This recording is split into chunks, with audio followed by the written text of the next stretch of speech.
சாப்பிடுவோமா? இப்படி இருக்கு. ஓகேங்களா, சாப்பிட்ருவோம்.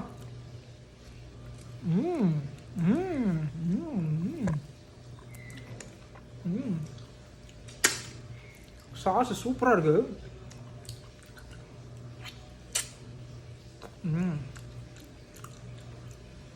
நல்லா இருக்குது.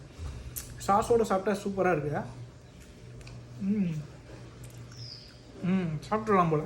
நான் கூட ஃபஸ்ட்டு பைட் எடுத்தோடனே எனக்கு கொஞ்சம் பயமாயிடுச்சு. என்னடா அவ்வளோ பெருசு வாங்கிட்டோம், எப்படி அதை சாப்பிட்டு முடிப்போன்ற மாதிரி.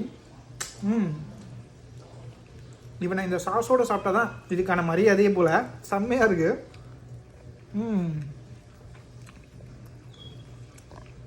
அதனால் நீங்கள் வரீங்கன்னு வச்சுக்கோங்க, தைவான் வரீங்கன்னா இந்தமாரி பழத்தை பார்த்தீங்கன்னா அவசரப்பட்டு வாங்காதீங்க. நல்ல கத்தி இருந்தால் வாங்குங்க. கையிலே பிடிக்கிறது தான் எனக்கு தெரிஞ்சு ரொம்ப கஷ்டம் தான் போல். இதை பார்த்துட்டு டிசைட் பண்ணுங்க. எவ்வளோ கனமாக இருக்குது பாருங்க. முடியாது, ரொம்ப கஷ்டம். கையில் பிடிக்கிறதுன்றது வந்து ரொம்ப கஷ்டமாக இருக்கும். அதனால் கையில் கத்தி இருந்தால் வாங்குங்க. இதெல்லாம் வீட்டுக்கு நல்ல கத்தியாக இருந்தால் வாங்கிட்டு போங்க. நம்ம கிட்ட நல்ல கத்தி தான், பட் இருந்தாலும் நானே கொஞ்சம் கஷ்டம் தான் பட்டேன். ஓகே, இப்படி தாங்க இருக்குது.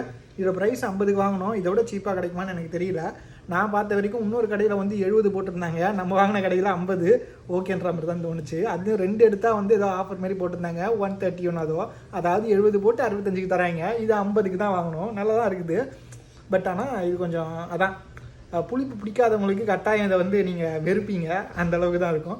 புளிப்பெல்லாம் பிடிக்கும் எனக்கு. ஆரஞ்சு அந்த இதெல்லாம் சாத்துக்குடிலாம் நான் நிறைய சாப்பிடுவேன்ற மாதிரி இருக்கவங்களுக்கு வந்து இது வந்து சொர்க்கமாக இருக்கும்.